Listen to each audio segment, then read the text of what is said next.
Provisional data from CDC's National Center for Health Statistics indicate there were an estimated 107,622 drug overdose deaths in the United States during 2021, an increase of nearly 15% from the 93,655 deaths estimated in 2020.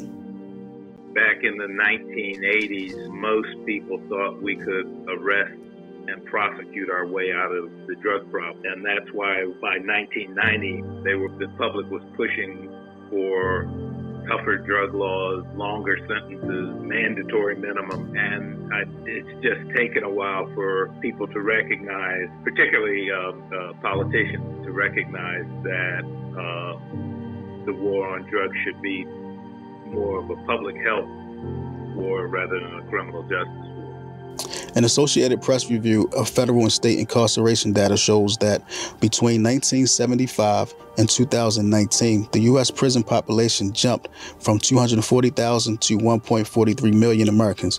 Among them, about 1 in 5 people were incarcerated with a drug offense listed as their most serious crime. We declared a war known as the War on Drugs on poor folks of color. And we have gone into those communities, even though studies have now shown for decades that people of color are not any more likely to use or sell drugs than whites. We've gone into these communities of color, stopping, frisking, searching people en masse, rounding them up for primarily nonviolent drug offenses, primarily possession. The crack era was demonized. You saw on television somebody was spending tens of thousands of dollars, if not millions of dollars, to say that, hey, crack is a problem. These, what was the term that was used back then? Super predators, yeah. These super predators are dealing crack and they're dangerous. The people using crack are welfare queens. And you had all of these phrases and terms coined to demonize these people because they were black and brown. I'd like to see Governor Dukakis join us now in calling for the death penalty for these drug kingpins. The Republican legislation is the first to go after the drug user. Anyone convicted of drug possession or drug trafficking would be banned from receiving federal student loans, federal home loans, or contracts to do work for the government. States would be required to suspend the driver's license of anyone convicted on drug charges, or the state would lose all its federal highway money. And anyone convicted of possession could be fined 25% of his income and net assets. Republicans were determined to get a head start because the Democrats who control Congress are writing a bill of their own. And Democrats control enough votes to claim credit for the politically popular war on drugs. Well, I'll speak for myself. Sometimes I just totally given up on life. Just the drugs more or less give me a world that I can hide in, where everyone is the same. There's no president and there's no, governor, and everyone is the same. We're all junkies. What are you talking about when you say that? We're all junkies. What do you mean? I'm just saying, in the drug community, everyone is basically the same. We all looked upon as the same. A dope addict. I was fucking with the dudes that rap, so we was already popping pills, and I started sniffing my pills. I would go in the bathroom and crush mine up and sniff them. You know what I mean? And a homeboy of mine was like, "Yo, you bluffing. I got some of this. You go in the bathroom and sniff this, and I'm telling you, bro, it's the same thing." So once I did it, it was over with. I was off to the races. Like, I never felt no better feeling than that. Body was warm. I was nodding. It felt good. And I was able to hide it for a long time because I still was shaking and moving. I was hustling, still robbing. But as it progressed, ain't no way you can hide it. Ain't no way that I could hide it, bro. It was just, and my uncle told me when I was doing pills, my uncle, he was another dope fiend, tell me like, man, them pills gonna take you places. Like, man, I got it. I got it. And one day I came home, I was high, went in my room. And he was like, he came in there, said, they done took you some places, didn't they? And I had to break down and tell him, like, man, yeah, I'm getting high. So he was trying to give me all types of alternatives and what to do. Man, get on the methadone program, do this, do that. But I wasn't trying, I didn't want nobody to know. A quick story. I can remember selling dope. I had this illusion that I was a drug dealer, and I was selling dope, but I had a Percocet habit, right? And one of the guys that was out there, he said, "Kev, you ill?" I ain't no fucking ill. I got the flu. Nah, shorty, I'm telling you, you ill. You sniff a little bit of that dope, you'll be right. I'm not sniffing no dope. That's for junkies. The stigma, little did I know, right? Bro, I sniffed that dope, I never took a perk again. It just made all the sense. That's why I say for these kids who are on Percocets today, they just don't know that it's about to make sense. It's about to make sense. You know, I need 4 or 5 $20 perks a day, which was a $100 a day habit, which stopped me from buying those tennis, stopped me from paying that cell phone bill, stopped me from getting that haircut, you know, stopped me from being supportive. What's next? Dope. So I sniffed some dope. When I sniff dope, I sniff raw dope. So now I still gotta be a little bit, I ain't sniffing no scramble, I'm a slick nigga, Then the fentanyl hit. This was 15 years ago.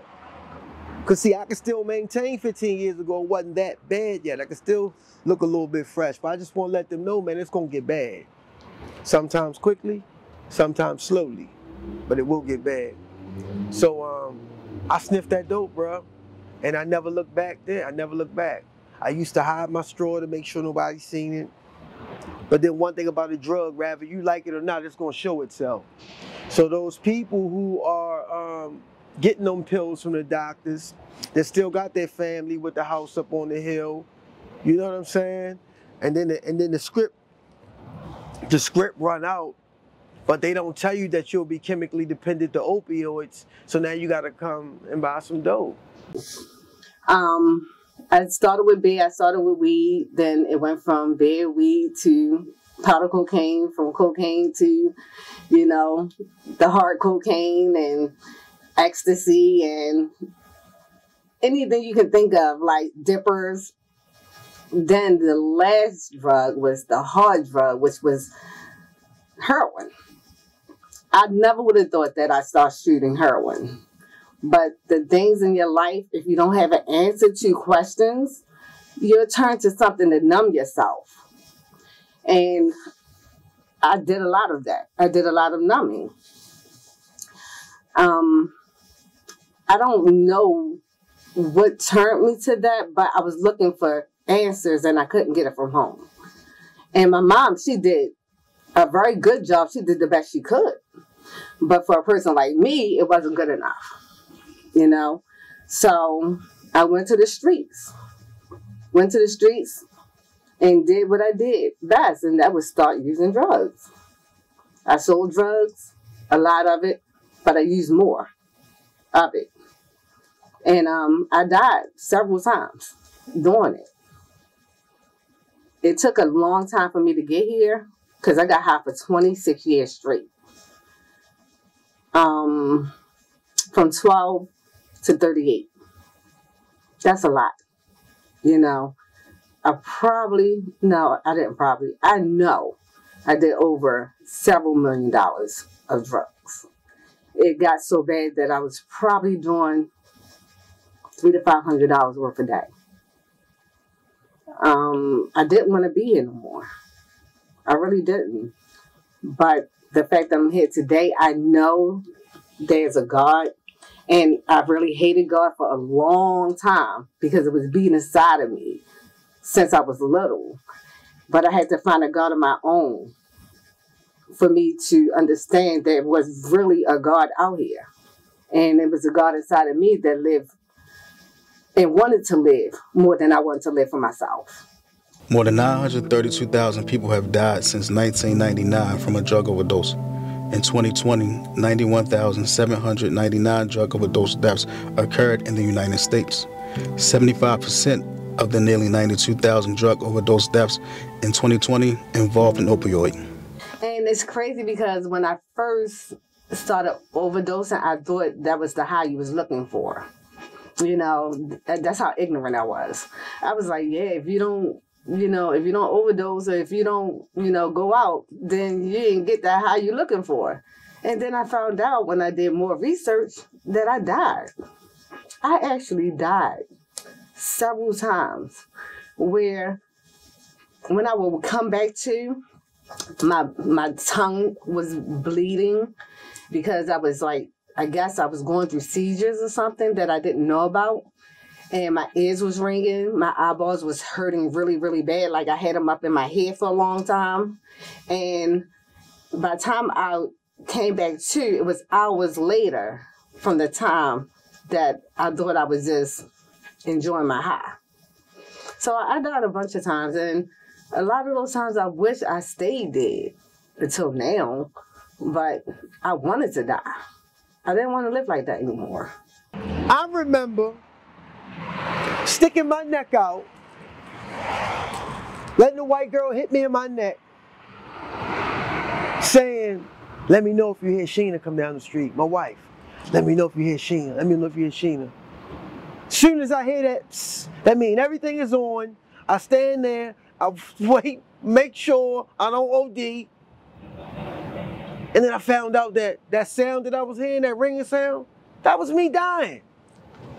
That was me dying. Then I wake up in a fucking nursing home with, what's it called? A PICC line in my chest, a catheter in my dickhead, can't walk. They said, sir, you was dead for some minutes. She probably ready to start crying. Sir, you was dead for some minutes. And I got videos of it. November the 14th, 2017, that was the day I OD'd. That was the day I OD'd. I was just coming, and how that happened was, it's crazy because I had got locked up for like 7 months. The whole time I was locked up, this time, that was my last bit. I was telling myself like, man, I'm gonna do right, roll straight. I still had the opportunity to come home and get on the methadone program because I was getting the met while I was over the jail. So when I came home, I went and got medicated. I was locked up for a distribution, and a girl she told on me. She was a CI. So on the bus going to get medicated, I see another one of my homegirls, and I was telling her like, yo, when I served Shorty, they came and locked me up. They didn't lock her up, and they said I served the CI. So we talked, and she gave me a bar. I go get medicated, come back up, she like, we gonna sniff another half a bar together. So I sniffed a half a bar with her. I got a Finnegan and a Dane for my homeboy. But when we go around the corner, I see the girl that they say told on me. She got a knife. She pulls a knife out on me, and I slipped, and the pills got wet. I wound up taking all the pills. I knew right then and there when I took them, I was fucked up. I shouldn't have did it. But just coming home, I wanted to party, right? Got in the house, and that's all I remember when I got in the house. My mother told me the story that ambulance got there, I flatlined, they called the coroner and everything. Like, I was dead. Ambulance wasn't gonna take me, man. And I woke up in the hospital, half of my head shaved, everybody standing around me, like, crying. And that was when I made a conscious decision, like, that was it. But, they give you the toxicology report. That's when I first realized that they got fake pills in. Because them bars that I took, that was fentanyl. It wasn't Xanax. It was fentanyl. So I overdosed off fentanyl that way. So there's different ways you can go. I went out one time to go see a client. Client had just overdosed on fentanyl. So myself, officer came out, officer hit him with the Narcan, fire department hit him with the Narcan, and they brought him back. Within an hour, the person went back and overdosed again. And the fentanyl stays in your system so long, and I could treat you for, let's say, heroin or possibly fentanyl, but it could just cycle right back, which is scary. Because I'm thinking, okay, cool, you're back to yourself, great, let's keep it moving. But realistically, nah, you're about to OD again, and this time it might be harsher. Or you're now mad because I just blew your get high, And now that it's done come back and I'm gone because you just told me to F off, now you don't overdose, you're by yourself, nobody's there to bring you back with the Narcan, and that's a life loss. And it takes just a tiny bit, like smaller than a penny, just to overdose. Even using recreational drugs is something that can lead to your death.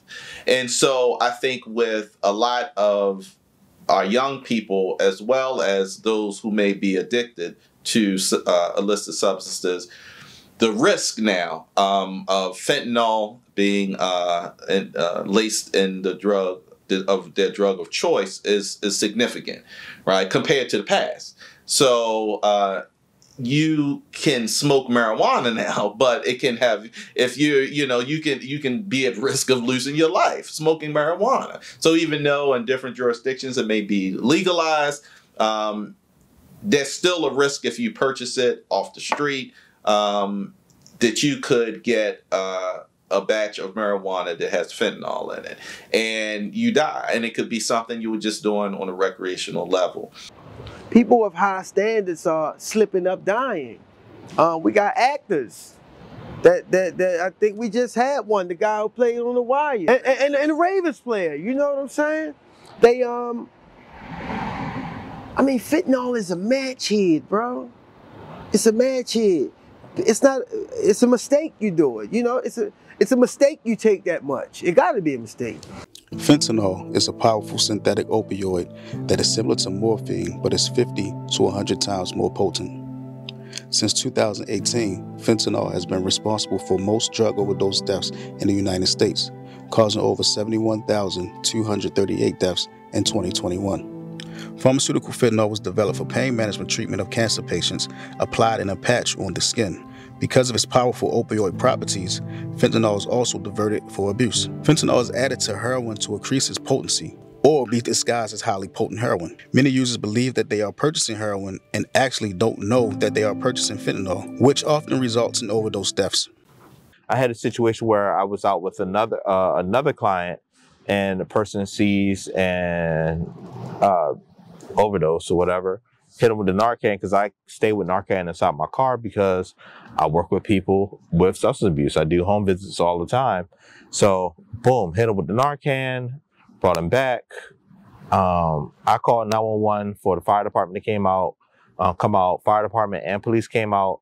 One of the police officers came there and was trying to help and went to move something.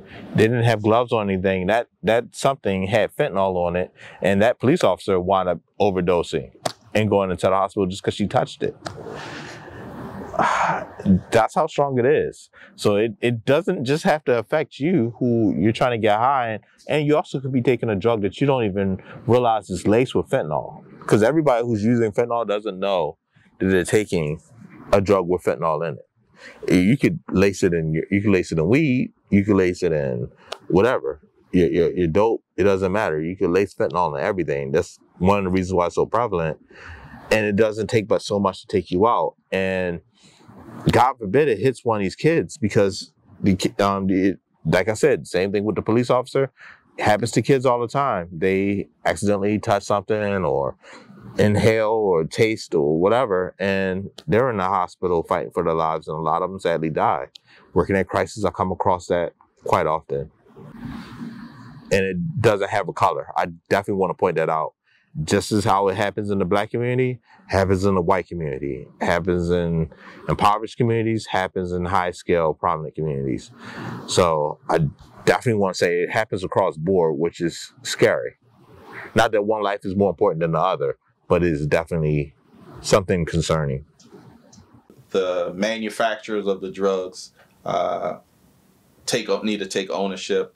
The physicians and the medical systems that also provide the drugs need to take ownership and ensure that there's pain management protocol and process, and people just aren't being given narcotics just to feed an addiction, but to really help them with severe pain that they may be dealing with at that moment. But there should be a plan in which they transition off of that narcotic or to manage that pain so that they don't become addicted.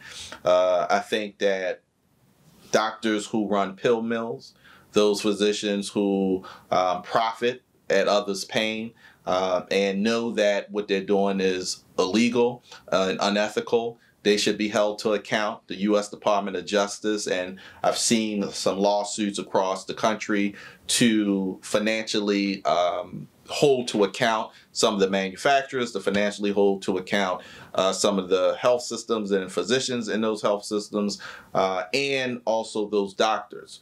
But I also think that as a community, we need to ensure that we provide the best comprehensive care and support for individuals who are experiencing addiction so that they can transition if they are already caught in that net of pain and substance abuse use. But there are providers who benefit from providing these drugs.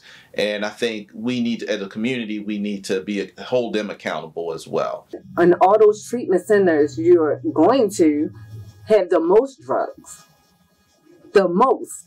You can go to a treatment center and get everything you want, down to high blood pressure pills to get high off of.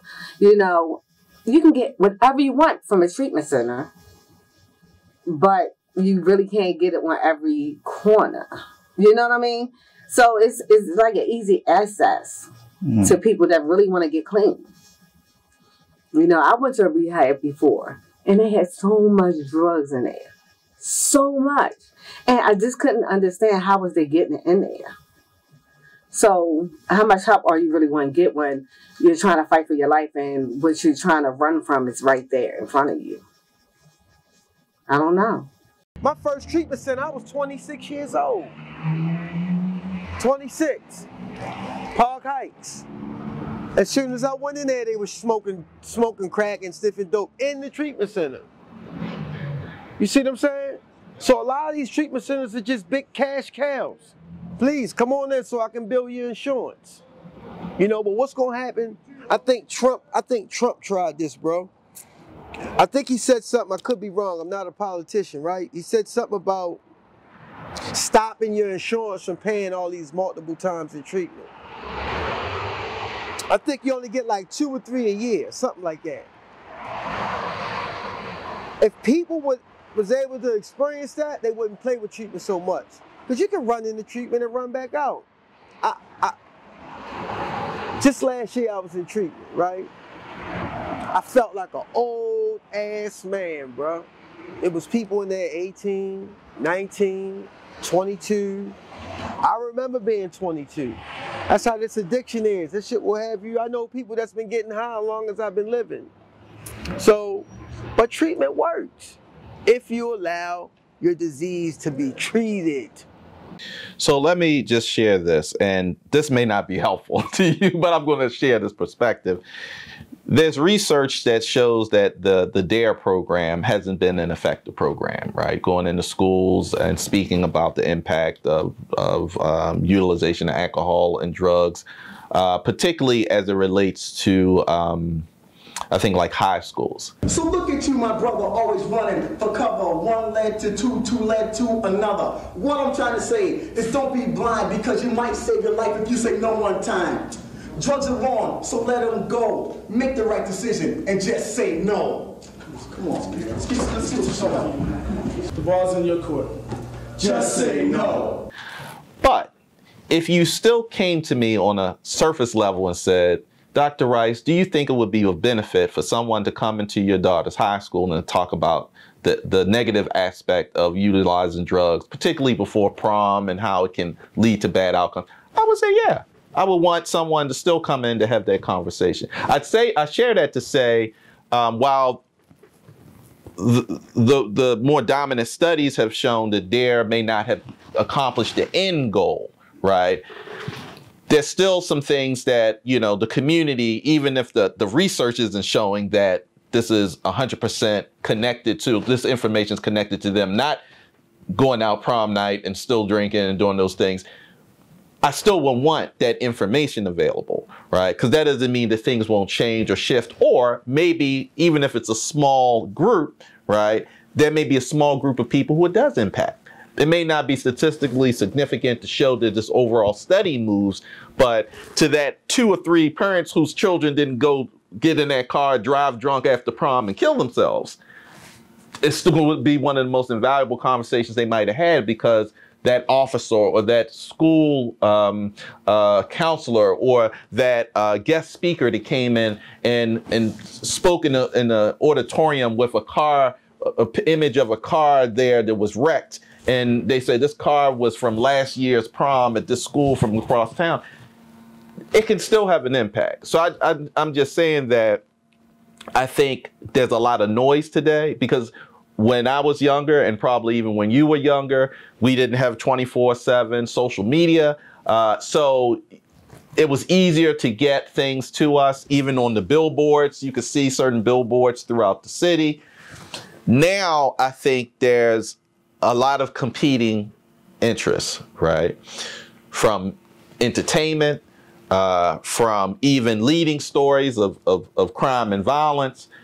So would you be more interested in the leading story being that shooting that happened on North Avenue or downtown? Or would you want us to lead off with the importance of prevention, right? You know, and I believe that public health can utilize influencers in a way that can be impactful. The people that are largely using drugs are impoverished, lack of opportunity. Sometimes it's a escape. And for whatever reason, they're using drugs. But I think that if you take those same people or others that use drugs, like you take people who use drugs, Black people or white people in affluent communities, you're probably not going to have that same level of violence, because those people might use drugs and they can pay off to whoever they're getting their drugs from. They don't owe them a couple $1,000 debt they've always paid because they have a good job or they have savings or whatever causes conflict where someone wants to be violent. It's probably not going to happen as much in affluent communities, because again, the violence is largely associated with poverty. You know, folks don't talk about this a lot, but we see more than double the amount of deaths from overdose than we do from homicide in our city, right? And like, for whatever reason, people don't talk about that. You know, we know that addiction is a disease. And if we are serious about a public health approach in the city, which I think we are, and I think our mayor is, then just kicking out folks back onto the streets who are suffering from addiction is not an effective response. And so one of the shifts they've made is, instead of doing zero tolerance, they are now bringing on peer recovery coaches to help people identify resources and, if they're willing and able, get themselves into recovery. I honestly believe, man, that all this gun violence that's going on, all this killing that's going on, it's drugs that's related to it hand in hand. Drugs go hand in hand. I don't believe that a conscious-minded child will put a gun in his hand and go kill something. They do something first. They pop something first. They smoke something first. I feel so terrible about what I did. You know, I was under the influence of narcotics. I was, high, and me and the guy had a verbal altercation, and it turned out to be something that it wasn't. And I never actually my intention was never to turn out the way it did. I thought I was going to shoot him in the pain. But like I said, I was under the influence of drugs. That's why I called you witnesses. We both lost our lives, in a sense. He actually said that he lost his, and I lost mine in every other regard. I lost my freedom, lost my spirit. I lost it all. And I'm so regretful for it. And, I destroyed his family. I destroyed my family. Like, it was so much that happened from this one bad event. I had dreams about him every night.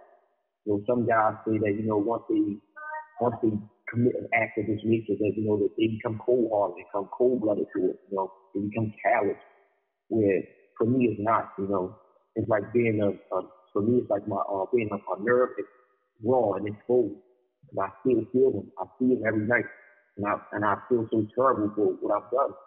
I can only imagine how his family feels. So, one of the reasons why I actually wanted to change and evolve is the first time today because I think about him all the time. I see him all the time, and it's like I have to compensate for what I've done.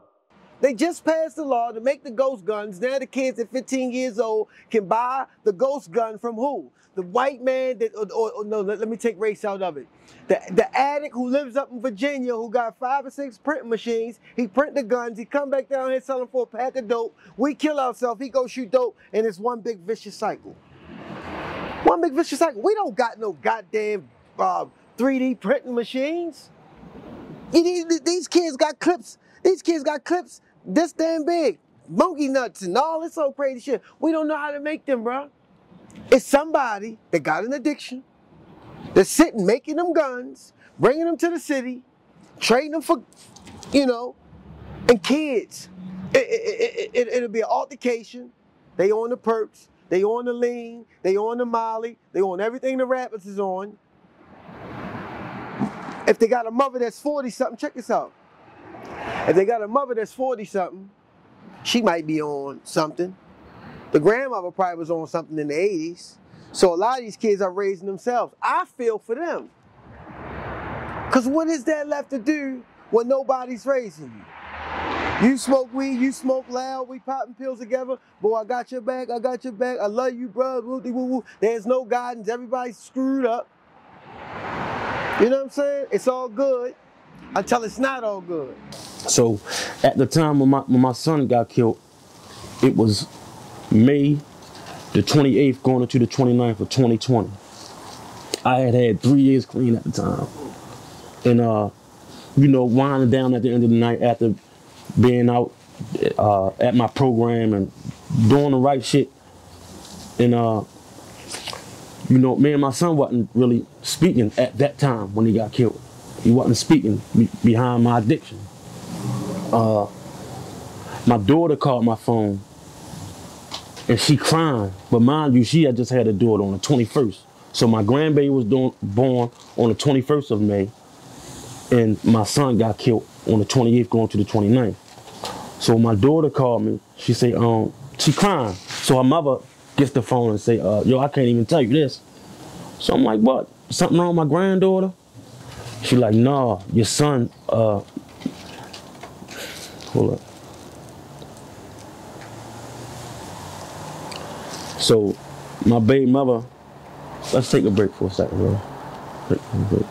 Yeah, so my daughter couldn't really get the words out. So my baby mother had to tell me like, man, your son down there laying down on the ground shot. You know what I mean, on Curly Street. And his grandmother lived on Curly, so that kind of threw me for a loop, but I put my clothes on, go down there. When I get to Linwood in Jefferson, I sees all the police in the yellow tape.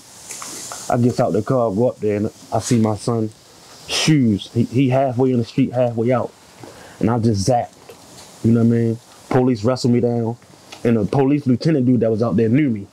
And was like, man, Blue, I can't let you see him like this. You know what I mean? I can't let you see him like this. Let us clean him up, because he got shot in his face. Like, let us clean him up, and then you can see him. So you wind up, you know, when you have to bury your child, man, it just opens up a whole nother mindset. Like if it never happened to you, because my mother lost my brother, so I seen it change her, but I never thought that it would happen to me. It's a pain that's unexplainable, man. It can't be told in words. It's a fight inside you that can't be told in words. You know, going to the funeral home, having to dress him, having to look at him in the casket, and he was cremated. So I got some of his ashes, and his mother got some. When I worked as an addictions counselor, there was a young man who everybody on the unit became very close to. And he matured before our eyes, and he was someone that we would call like a son to us. And then when he left the facility, we reconnected with him in the community. His mother would say, you know, you guys had such a positive impact on him. I want you to still stay in his life. And we did that. One of the toughest calls I ever got was a year after he had left the facility, and I was working my full-time job, and his mother called me and said, I just wanted to call you to thank you, Dr. Rice. And so I'm at work, and my colleagues, I'm like, it's kind of weird. Why is she calling me during the dead work day? But I was like, okay, you know. She was like, I really appreciate everything you did for my son. I was like, okay, yeah. I said, so then I paused for a minute. I said, oh, boy. I said, don't tell me he got locked up. She was like, no, Dr. Rice. Well, I wasn't Dr. Rice at the time. She's like, no, Mr. Rice, he got killed. He got killed on North Glover Street early this morning.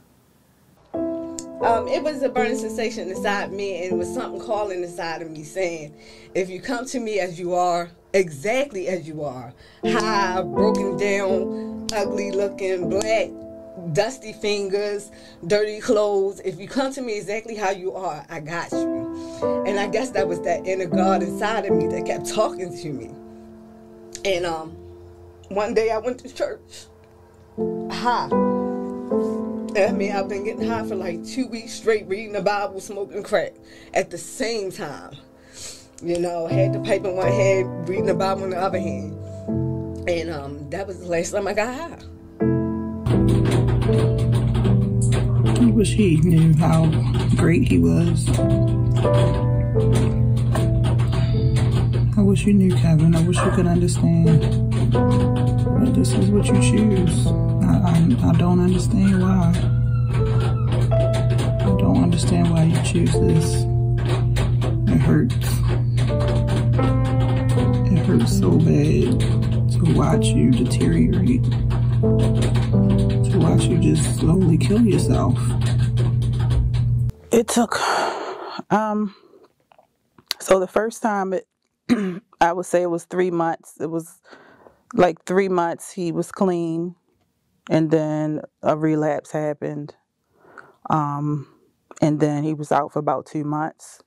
So that it was always that anxiety, like not knowing what was going to happen. Like, you know, he proposed in February of last year, so it'll be a year.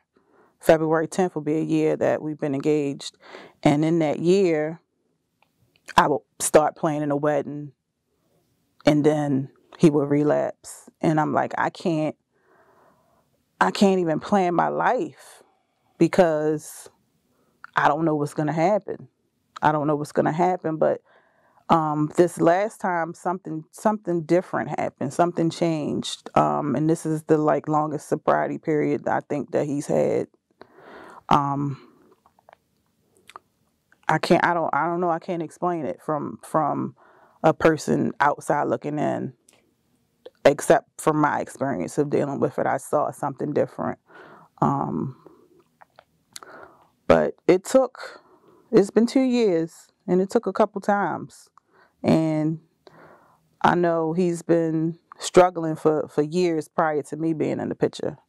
So I can only imagine what his struggle has been. But I know with us and within the relationship, it's been about 5 or 6 different relapses within the 2 years. But this last time, it's almost 8 months. Been clean, and it's just been amazing things happening. Like he's in school.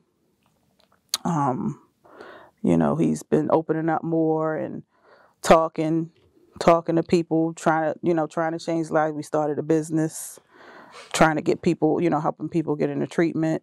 It's a process. It's a slow process that we have to work on every single day. They say one day at a time.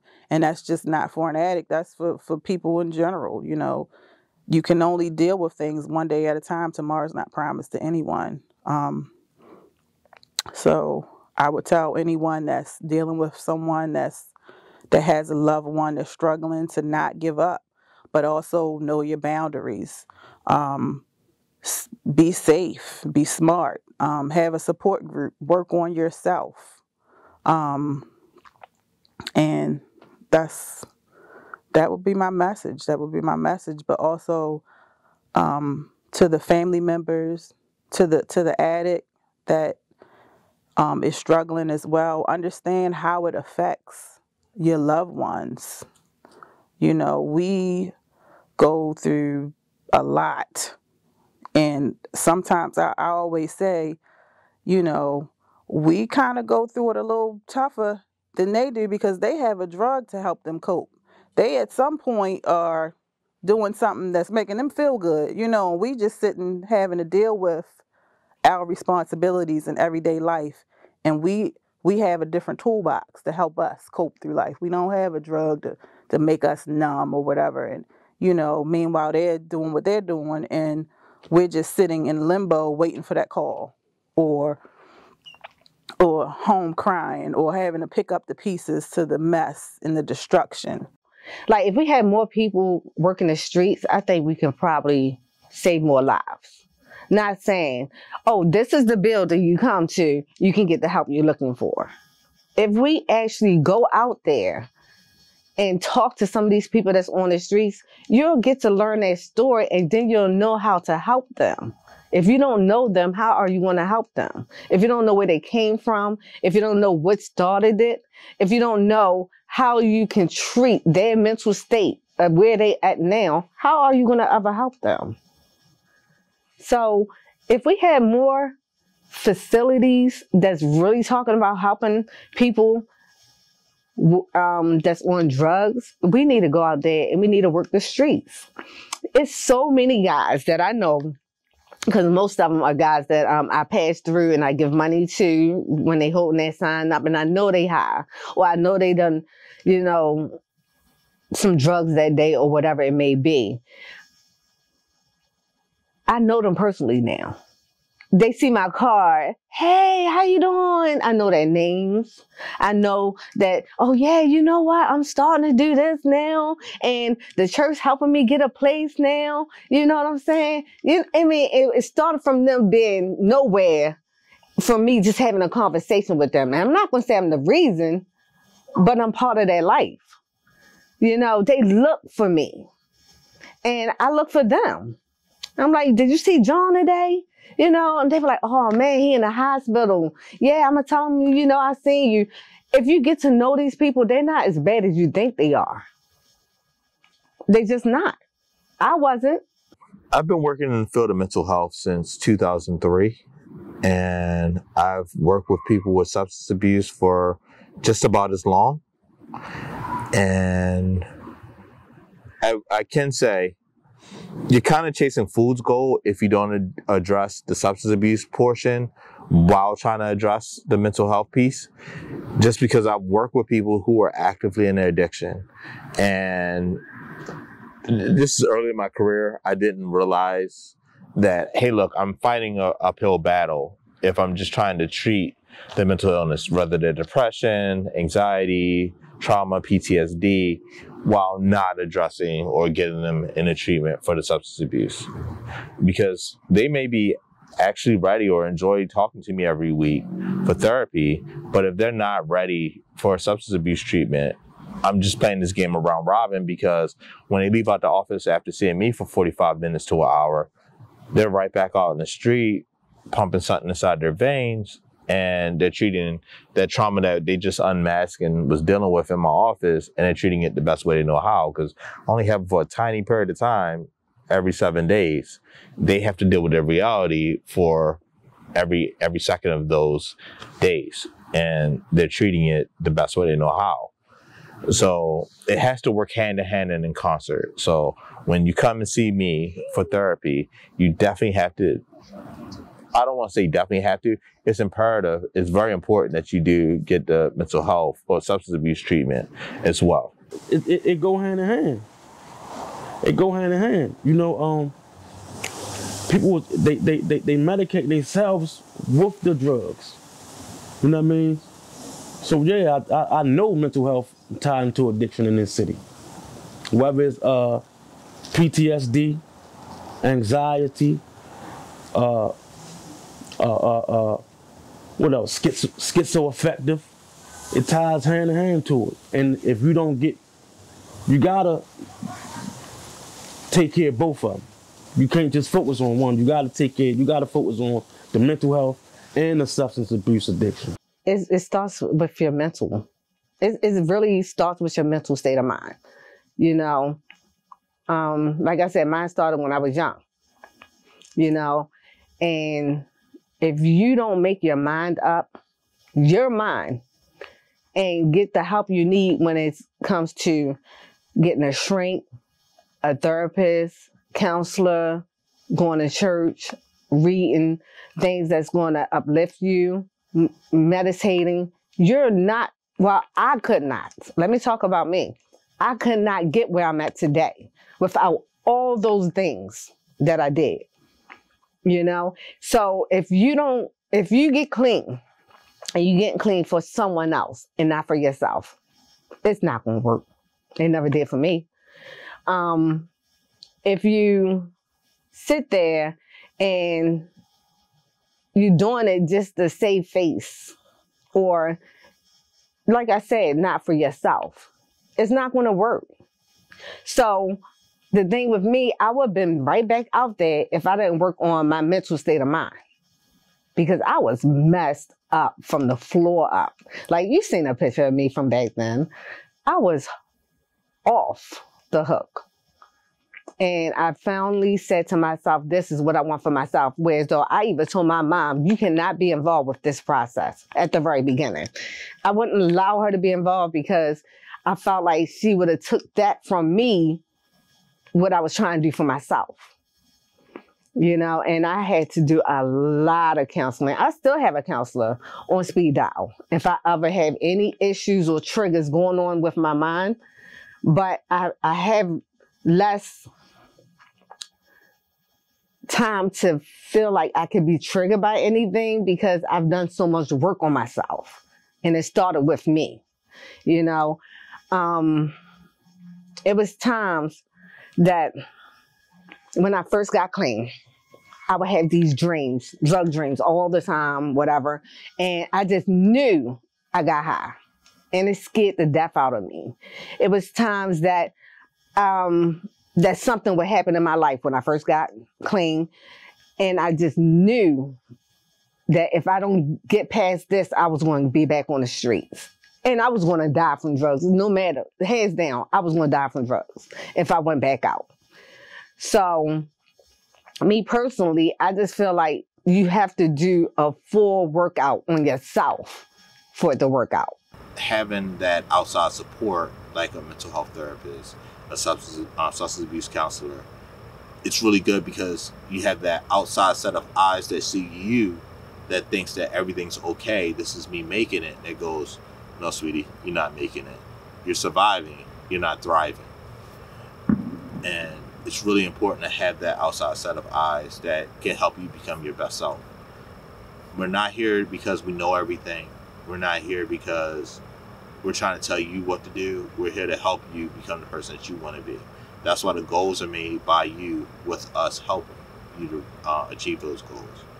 So it's not the end of the world being addicted. You can and will thrive, but that first step has to be made by you with the serious commitment of, this is my goal. This is what I want to attain. If I want to own a house, if I want to own a boat, if I want to own whatever, if I want to thrive, I want to leave a legacy for my kids, that first step has to start with, okay, I need help. I want to make a change. Like, I've been thinking about it. I've been contemplating it. I want to put this into action. Or I did put it into action before. I was doing well. I messed up. I got down and I need to get picked back up. I don't know where to start. Perfect. That's the best place to start, is not knowing where to start. One life lost is one life too many lost. I feel the pain of families who have lost a loved one due to substance abuse. In my family, there's been individuals who've lost their lives due to substance abuse, due to gun violence. And so I understand the impact that can have. And we often wonder how these individuals would have influenced family, influenced community. We'll never know who they could have become. And so I'm inspired to keep doing the things that I'm doing because of those experiences that I've had with them, and also wanting to build a pathway for their children and other family members so that they can be hopeful and not walk down the same path as other family members and other people in the community. I'm just saying this, man. Take some time back, step back and look at your life, where it's at today, where it was at the first time you used. See if it's gotten better or worse. Only you know. Only you know. And if it's gotten a little bit worse, if you can see some things, I done lost my car, lost my job, lost a relationship with you, you know, but it ain't really that bad, I still can handle it, it's gonna get worse, sir. It's progressive and fatal.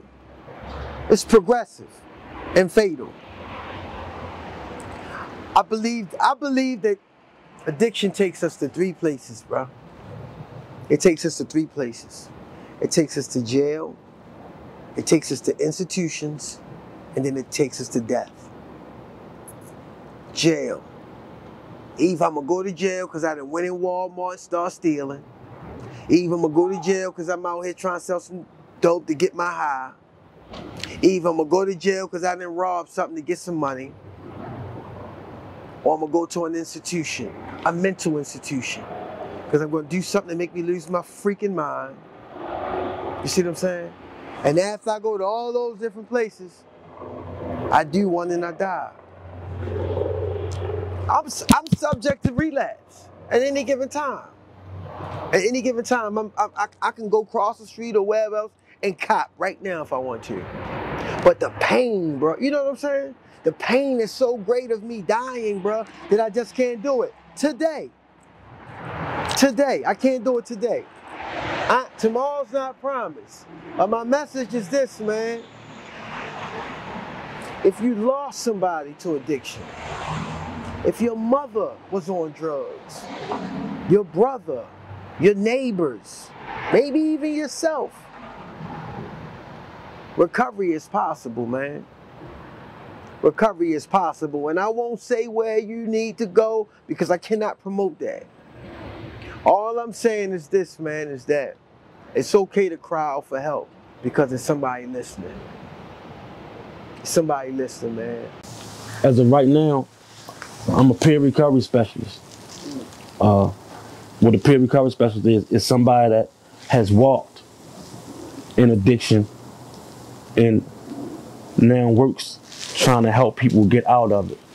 It's like, so to speak, reaching in and pulling people out and trying to teach them a better way to live instead of getting high, instead of substance abuse. I work for Recovery Network. People come in and out, and I take my job serious. I facilitate groups. I teach them about substance abuse. I teach them coping skills. I help them get food stamps, help them get TDAP, which is temporary disability. And I talk to them, man, and they love me. My clients, they love me, bro, because I've been through it. I know how it is, bro. I want for them what I was able to do. Like, if somebody would have helped me like I'm doing now, I probably would have got out of it long ago, but I probably wouldn't be so motivated to do what I'm doing, you know what I mean, in college, you know what I mean, for Allied Human Services, trying to get my degree, taking care of my family, and doing what I'm supposed to do, man. Ain't nothing out here in these streets, man, for nobody. Ain't nothing out here in these streets for nobody, man. I'm just trying to be my best self. 39 and I feel like I'm my best health. She like, boy, you got gut, don't that mean wealth? It's motherfuckers starving and they need help. I done did the whole dash, no seatbelt. Creeped on my main chick, no love felt. No love lost for any nigga lost. Sometimes niggas can't see you grow into a boss. It ain't bragging if you win and turn it to a floss. Niggas always want flip it, now you got it crossed. That's why they say only believe it when you see it. And none of what you hear, shit, we made it through the year. I could drop quotes all day and they won't care. I give 2 fucks, I did it for Ramen. Had to throw bro up in the verse. I'm still sharp with it till they throw me in the hearse. I'm just trying to be my best self. Beachfront vacay with my best self. A lot of stress on my chest and I need rest. Nigga soul ain't the same when he depressed. Can't nobody make me happy like my own self. And you can't reciprocate if you don't know yourself. And you can't reciprocate if you don't know yourself. I'm just trying to be my best self. Always helping niggas when I need help. That energy of wear and tear on you. There's something about the ocean, how I do repair on you. You ain't gotta be perfect, just put the nail on you. I could give a fuck, leave a little hair on you. See, the imperfections are so perfect. I'm a tough nigga to break, but I'm worth it. You ain't gotta worry, I'm straight, just rehearsing. Ventilating, I'm sorry I kept you waiting. See, we gotta find a balance. This my outlet, my music is my challenge. So when you looking for me, I be somewhere on the island. I ain't posting shit, just know that I be styling. Phone on airplane mode, but I ain't wildin'. It's crazy how they jump to conclusions and profiling. I'm just trying to be my best self. I ain't got a bitch with me by my damn self. Thinking about all my albums on the damn shelf. Should've been with plat, but they all felt. Should've been with plat, but they all felt.